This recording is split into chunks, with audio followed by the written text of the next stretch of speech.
For over the weekend, there was a campaign launch in Tamalinov constituency by a former minority leader, Haruna Iddrisu, na nsɛm papa de kokotu dwa ɛwɔ hɔ ananda ne ntimwahyewa no pay all media platform yɛtete ne srene abasa ebi mo se entwa ye kratitiriw ene honorable Kyei Mensa bonsu the former majority leader anope yo hamahene ato ne nsa afre na bra no pense these matters are former minority leader Haruna Iddrisu arise ewo campaign launch no as we say. So going into 2024 election, in fact, Yema Miss Cynthia Morrison, Agona East, second deputy speaker, Honorable Andrew Mokwesiama, Anna Honorable Kodu Asante of Suhum constituency, Yatnyan and TSA MPP Amanyukono. These are the candidates of Mobeko Quentin Crow. And alongside on the opposition side, NDC, Afram Place South NDC. Yema me Madam Grace Adie Pena and so say nyanenti and the calculations and honorable Haruna Iddrisu edeba beto abonte say as soon as parliament be resume seat nyame ya adoma wo china on the 15th ne de matters also omo discuss titi the major one and say ombe declare the minority the majority. Normal make it the majority the minority because on her mass na see 3 independent candidates I no kase kra no Yema Miss Cynthia Morrison the court ama share the time being this time to elections are just a name na awo de de was a speaker of parliament Abang Sumana Bagbin declare the NDC as the majority caucus in parliament. Na busuan for no ana honorable Kyei Mensa bonso dia no ye no chese nsema papa ne kan chese the point of view no wadane asem no kra just o man Haruna Iddrisu and our kasa e wo three man dem no say o say minority boss a free 15 ta o mu ko hie mu no minority e be majority. Because omoko invoke constitution no na and standing orders be a woman shebedwafie so ma invoke di asem no oka o say nipa no bi a omo members of parliament a omo ekogina ye content kro ewo mrashebedwafie no sa nipa no bi no enne omakofa eye krata Omako Electoral Commission ako file say womo enye independent bio na womo eko jinama New Patriotic Party per the constitution no oyesa wa forfeit u seat either say wa cross the carpet ana wa kase wonya member wonya independent candidate na me say ye tie Haruna Iddrisu se wo kan the party it was one say boss history will be made for the first time. A session. One independent candidate or 2 or 3 across the carpet in Tiasisa. Yentie is all start. On Tuesday, the Parliament of Ghana will reconvene. And when it reconvenes, I am very certain that Parliament and Ghana will go through a major constitutional test. And that constitutional test is that the NDC minority must become the majority from Wednesday next week. And this must happen if there is constitutional and legal propriety in Ghana. Because any nuanced interpretation of Article 97 provides that if a member of parliament on a political party ticket like MPP defects and fails to be independent, that MP ceases to be member of parliament. And if an independent member of parliament, by virtue of the provision of Article 97, Subclause G. An independent joins a political party. That independent loses constitutional recognition and does not belong to parliament. And even if an NDC candidate, MP, defects to become an independent, he ceases to be a member of parliament. Therefore, we will invoke the Speaker's proper and true interpretation of Article 97 by our standing orders, which must mean that 3 MPP MPs no qualify to be members of parliament. And 1 NDC MP does not also qualify to be member of parliament. Therefore, the Speaker will be called upon on Tuesday to declare 4 parliamentary seats vacant and declare them as lacking constitutional recognition. On Tuesday, the parliament... Okay. What is Article 97? Tenure of office of members of parliament. A member of parliament shall vacate his seat in parliament upon a dissolution of parliament, or if he is elected as speaker of parliament, or if he is absent without the permission in writing of the speaker and is unable to offer a reasonable explanation to the committee on privileges from 15 sittings of a meeting of parliament during any period. D, if he is expelled from parliament after having been found guilty of contempt, if any circumstances arise such that if he were not a member of parliament will cause. F, if he resigned from office as a member of parliament by writing under his hand, if he leaves the party of which he was a member at the time of his election to parliament, if he was elected a member of parliament as an independent candidate and joins a political party. Mami kwa omano so na me wo honorable chairman Sabon. Honorable Chairman Sabonsu. Papa me moachia no pay. Hello, Honorable.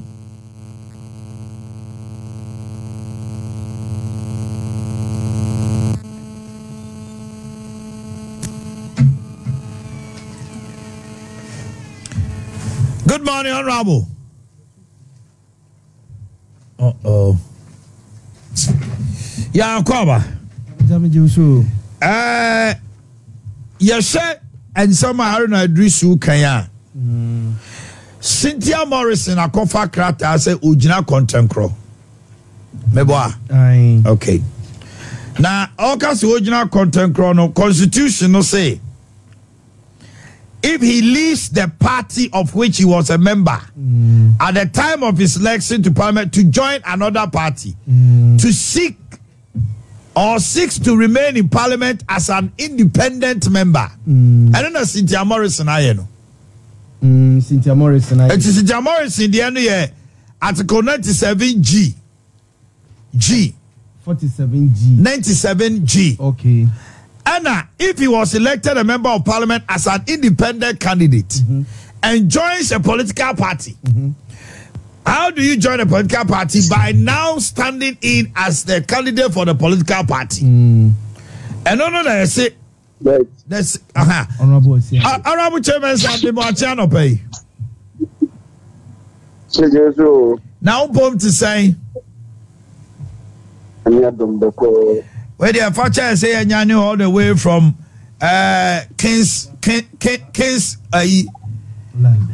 Kingsland.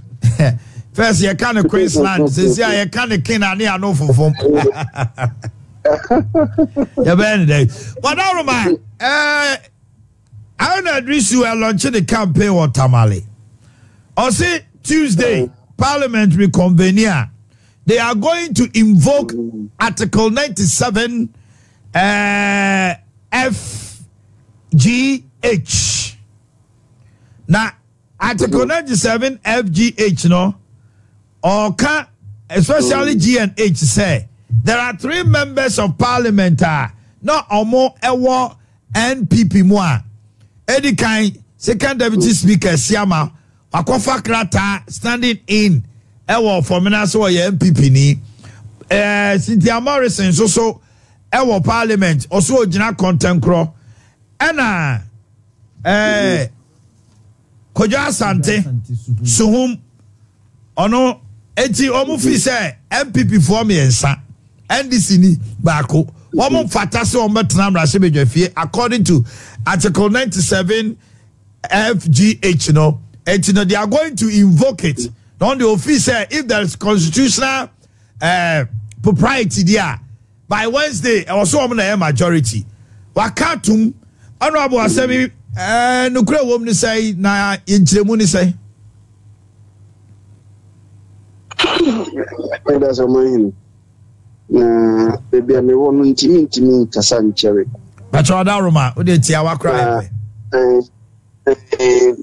Maybe so on the same Constitution, article na Nenia Haruna. Those who begin us on working. One got working. I am not making kind be. What's the same? You also can say, oh, mine in a way. You Kassan for 40. And also what be a man just say minimum Russia be the now so what be a man just say constitution was say. I was reading article 97. 97 1 G no what's say. If he there leaves, shall be a vacancy. There shall be a vacancy. In a G no because I get a constitution no. The general manager was saying was say in the case Obia or parliament, within a party B, within a party B demon or the parliament. Yes. Also, in a party B demon or the parliament. That's right. Now, or no, or say, if you know, a free party no more, echo party for floor. Or no one penny was in a free party no echo party for floor. That's right. I was to about money in 9 million.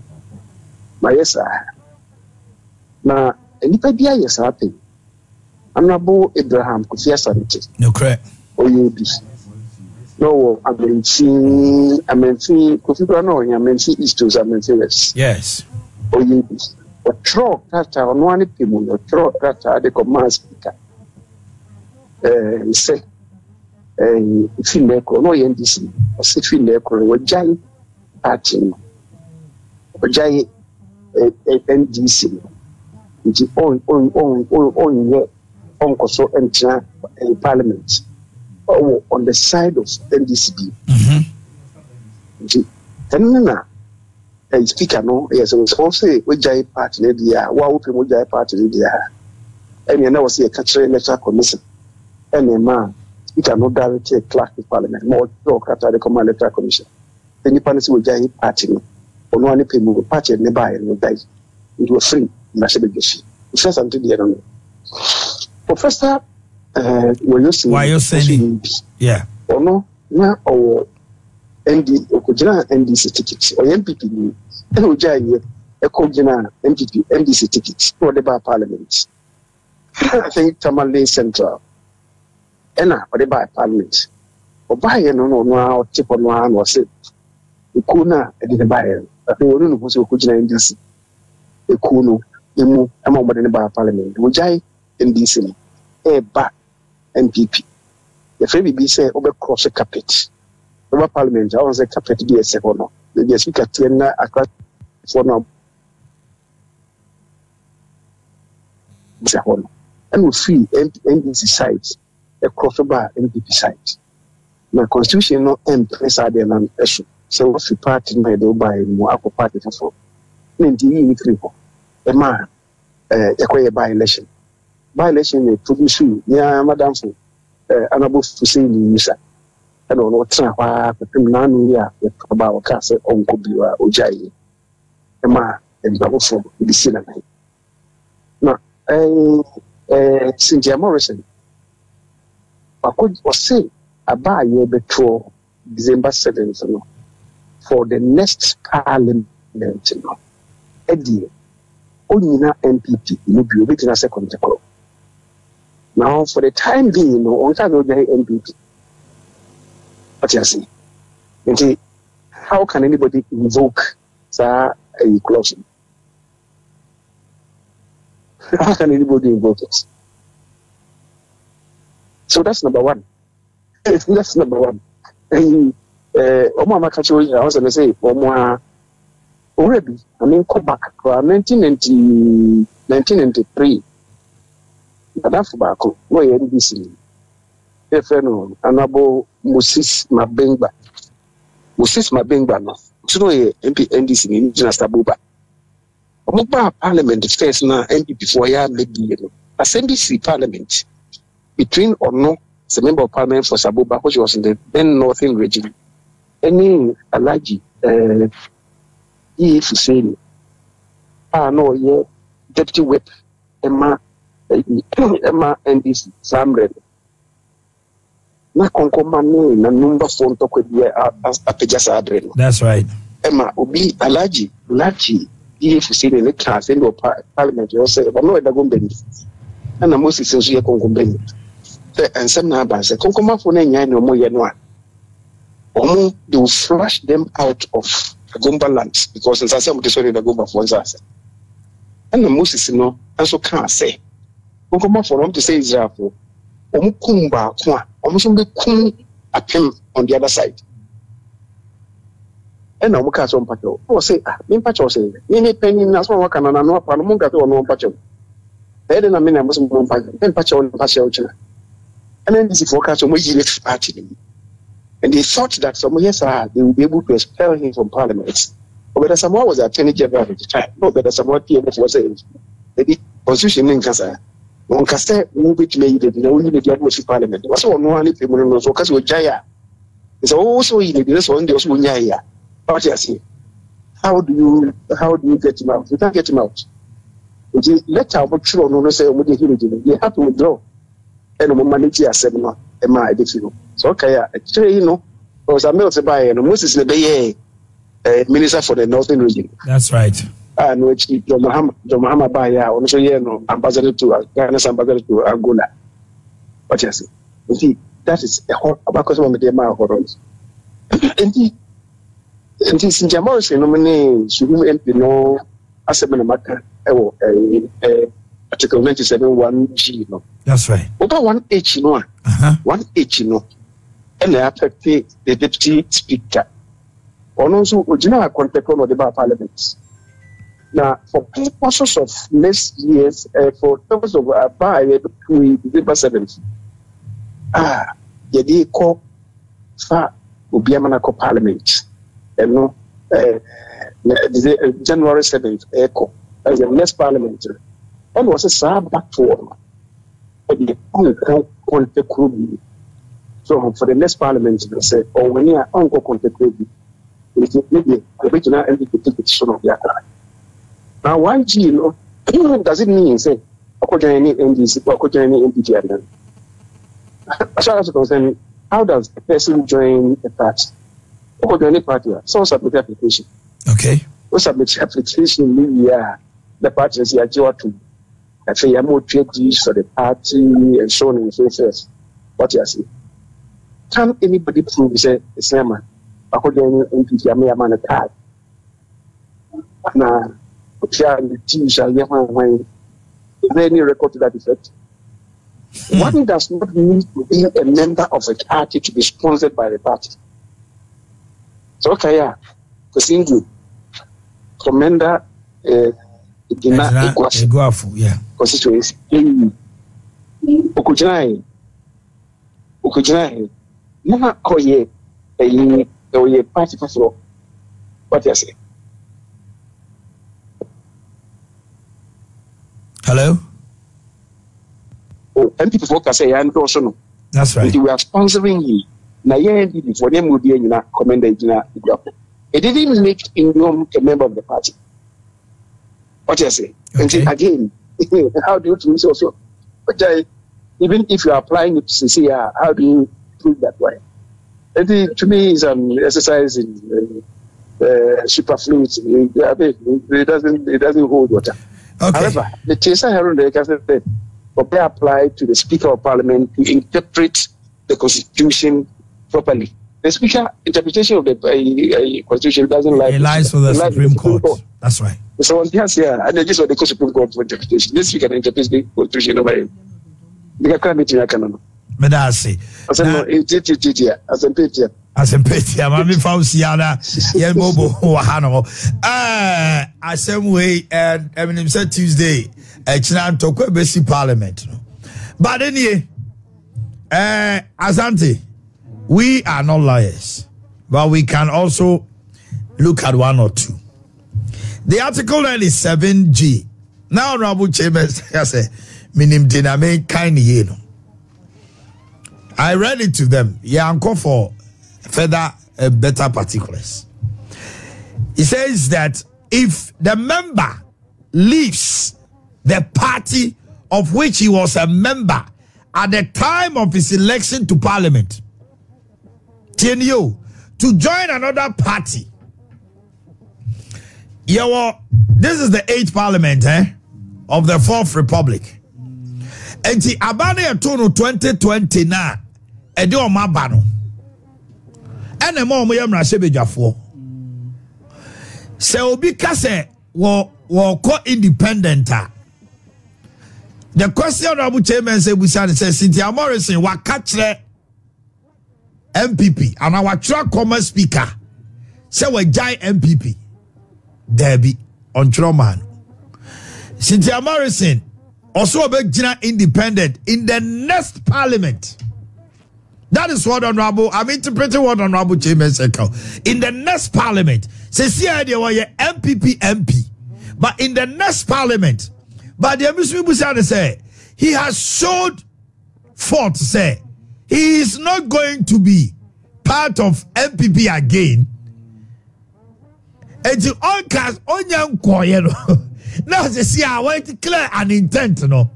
How do they take the intent? What does the law say about the intent? Esiama was an independent candidate. Yet Tuabaman as independent. Only the NH, you know.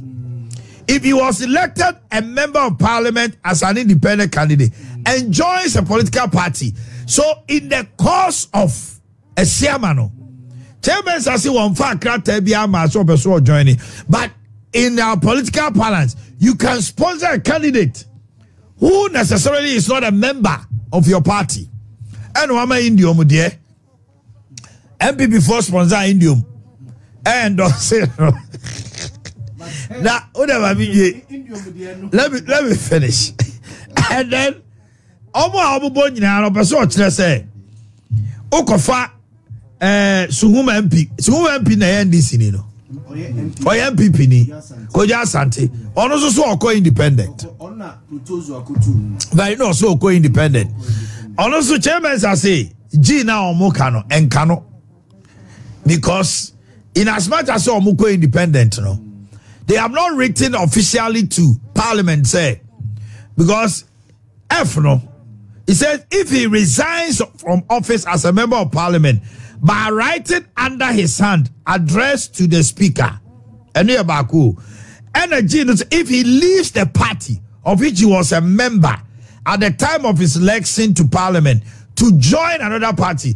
Honorable Sister Cynthia Morrison ni ko just atu omunko join the party bia almost as nya FPP yari asante ma bi table ase we constitutional crisis kese pa na obligato agodan ko moya udie edi se a lawyer for no na ebebem omubebem na we lawyer bia o find this lawyer better asia obe come na ye find people lawyer better they are confusing us agodan ti na mra no o fra maliba efra ayi